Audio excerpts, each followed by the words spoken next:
But here's the truth. When we refuse to let something end, we refuse to let something new begin. A friend of mine was in a job that drained her. Every Sunday night, dread crept in like clockwork. She'd vent, she'd cry, but she stayed because leaving meant facing the unknown. And the unknown that felt scarier than the misery she already knew.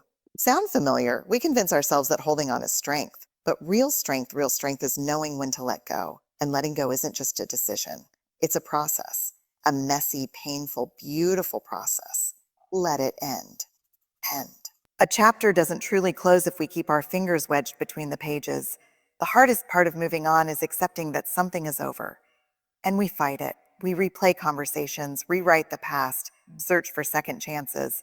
But clinging to what's already broken won't fix it. Closure isn't something you get. It's something you give yourself. We have this idea that endings are optional, like we can negotiate with reality.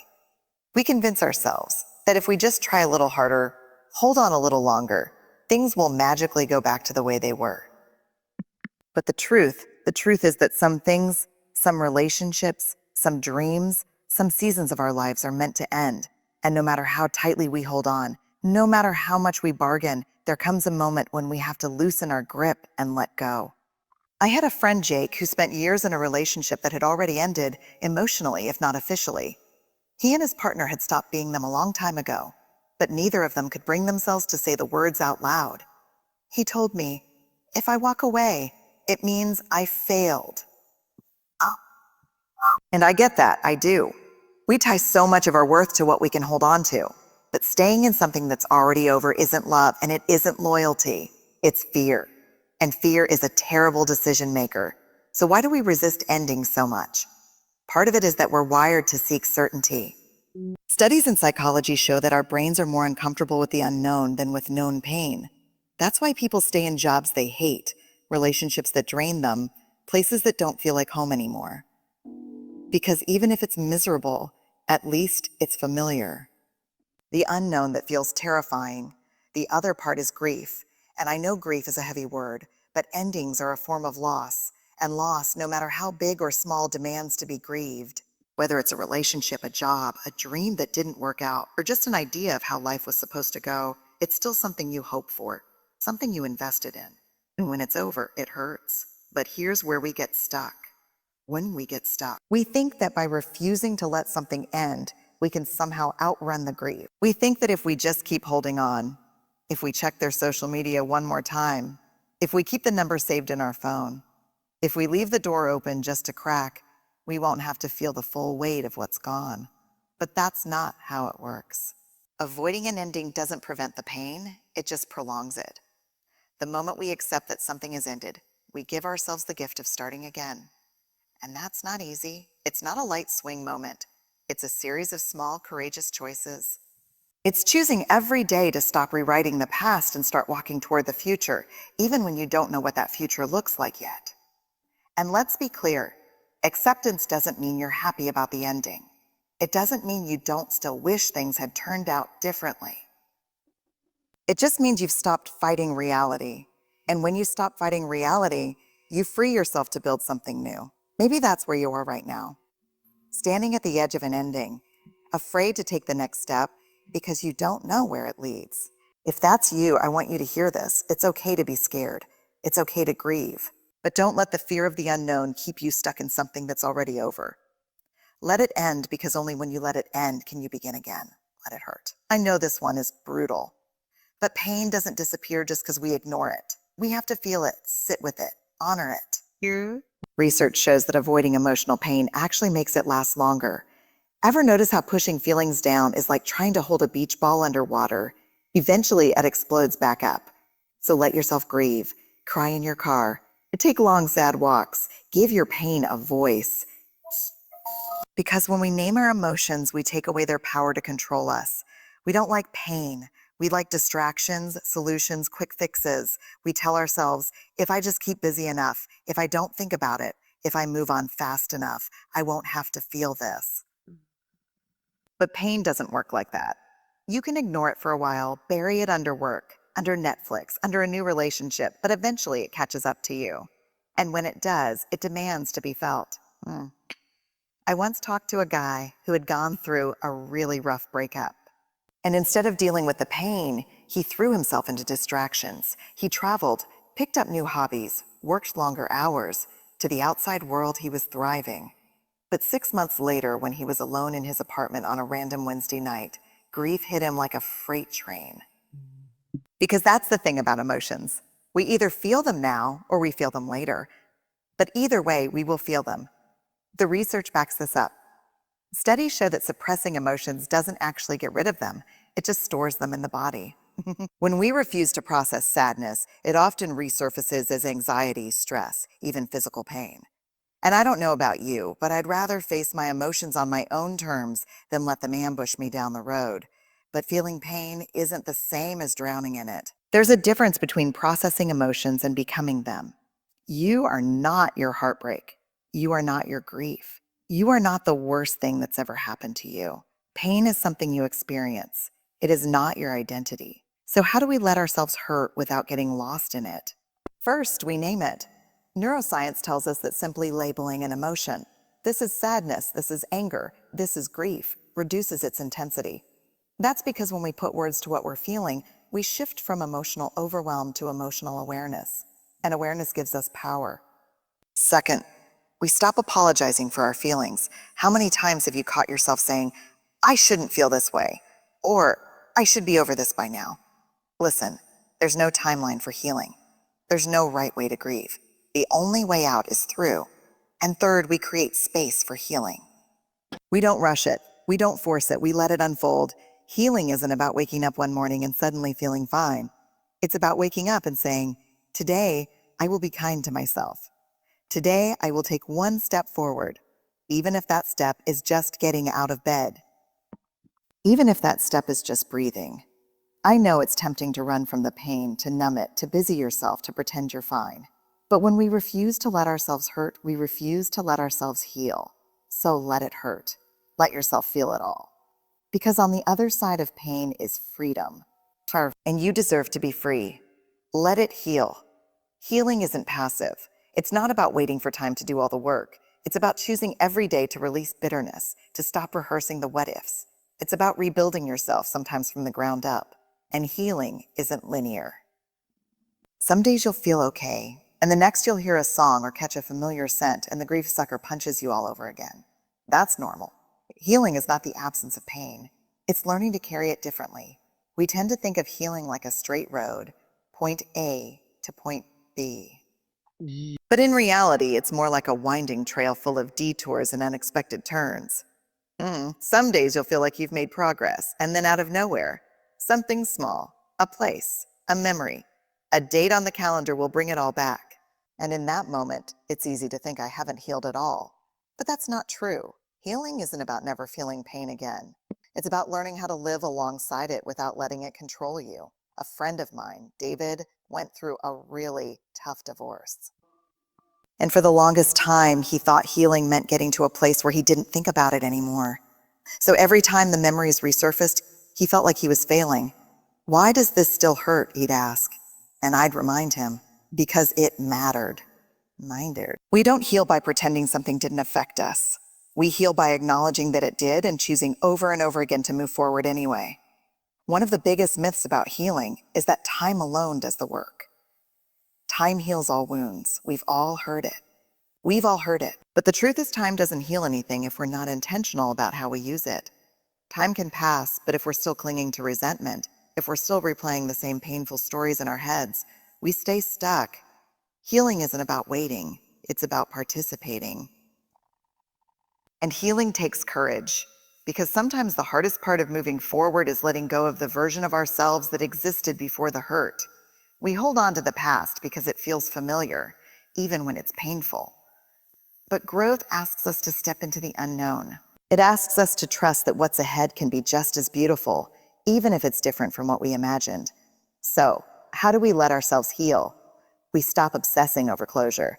The truth is, we don't always get the explanations we want. We don't always get an apology. Sometimes the person who hurt us moves on without ever acknowledging what they did. We have a choice. Do we stay stuck waiting for an answer that may never come? Or do we decide that we are worthy of healing even without it? We stop making pain our home. Mm-hmm. Pain is meant to be a visitor, not a permanent resident. But sometimes we get so used to our suffering that we build our identity around it. We tell ourselves, I'll always be the person who got left. I'll always be the one who wasn't enough. I'll always be broken. But you are not your past. You are not your worst moment. And healing starts the moment you decide to stop defining yourself by your wounds, and we allow joy back in. This one is tricky because when we've been hurt, feeling happy again can almost feel wrong, like a betrayal of our pain. But joy and grief can exist together. You can miss what was and still embrace what is. You can still laugh, still love, still wake up one day and realize the weight isn't as heavy as it used to be. That's not forgetting, that's healing. So let it heal. Not all at once, not perfectly, but in small, brave steps because you deserve to move forward. You deserve to be whole again. Let it go. Letting go isn't erasing the past. It's making peace with it. It's choosing not to let it define you. We can't change what happened, but we can choose how we carry it forward. And here's the thing, letting go doesn't mean forgetting. It means remembering without reliving. It means holding gratitude for what was without being shackled by it. We talk about letting go like it's a single moment. Like it's as easy as flipping a switch, deciding, okay, I'm done carrying this now. But if you've ever had to let go of something or someone, you know it doesn't work like that. Letting go is a practice. It's a series of choices we make, sometimes daily, sometimes minute by minute. And some days we'll get it right. We'll feel light, free, untangled from what hurt us. And then without warning, we'll hear a song, see a familiar face, or remember something small and insignificant, and suddenly we're back in it. Back in the hurt, back in the longing, back in the past. That doesn't mean we haven't let go. It just means we're still learning how. A woman I know, Rachel, spent years holding on to resentment after a painful betrayal.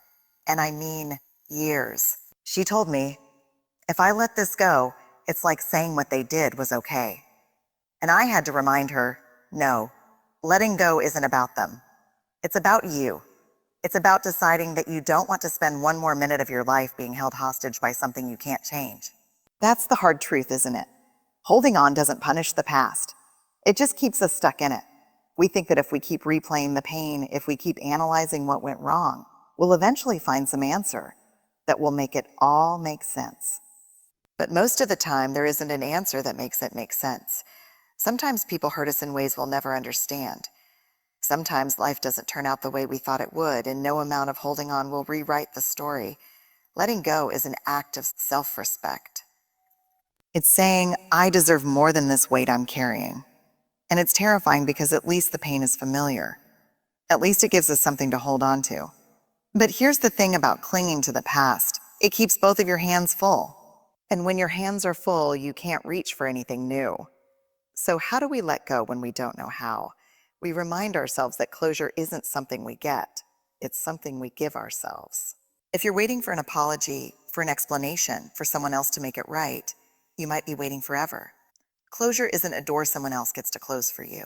It's a decision you make to stop standing in the doorway. We stop trying to rewrite a past that can't be changed. If we're honest, a lot of our pain doesn't come from what happened. It comes from our refusal to accept it. We keep thinking, if only they had stayed. If only I had done things differently. If only it had worked out. But we can spend our whole lives living in the iphanies, or we can choose to live in what is. And we allow ourselves to step into the unknown. Because that's what makes letting go so scary, right? That stepping into an open space unsure of what comes next. But what if that space isn't emptiness? What if it's possibility? What if everything we've been waiting for is on the other side of what we're afraid to release? So let it go. Not because it didn't matter, not because it didn't hurt, but because you matter. And you are not meant to spend your life holding on to something that's already gone. Embrace the power of moving on. Moving on isn't about pretending something didn't matter. It's about acknowledging that it did and choosing to keep living anyway. It's about taking everything we've been through, everything we've learned, and using it to build something new. Moving on isn't about getting back to who we used to be. It's about becoming who we're meant to be now. We tend to think of moving on as this clean-cut moment, like one day we'll wake up, stretch our arms, take a deep breath, and suddenly feel completely unbothered by the past. But real life is messier than that. Moving on isn't about erasing the past. It's about integrating it. It's about saying, yes, this happened. Yes, it changed me. And yes, I'm still here. A friend of mine, Anna, lost her job in a way that was deeply unfair. She was heartbroken, furious, stuck in the loop of why did this happen? And what did I do wrong? And for months, she stayed there. And who could blame her?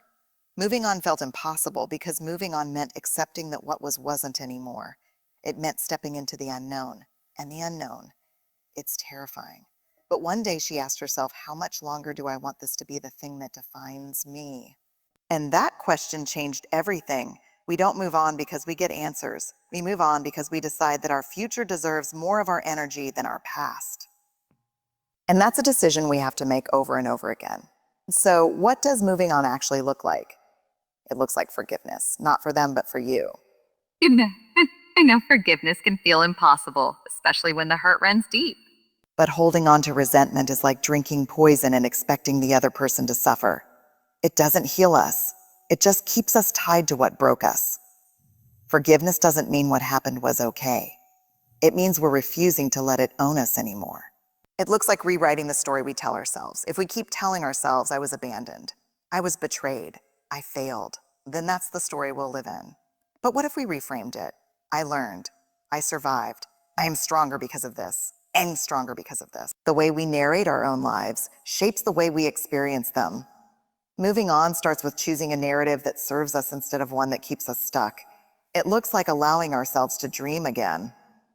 When we've been hurt, it's easy to shut down possibility, to tell ourselves, I'll never love like that again. I'll never take that kind of risk again.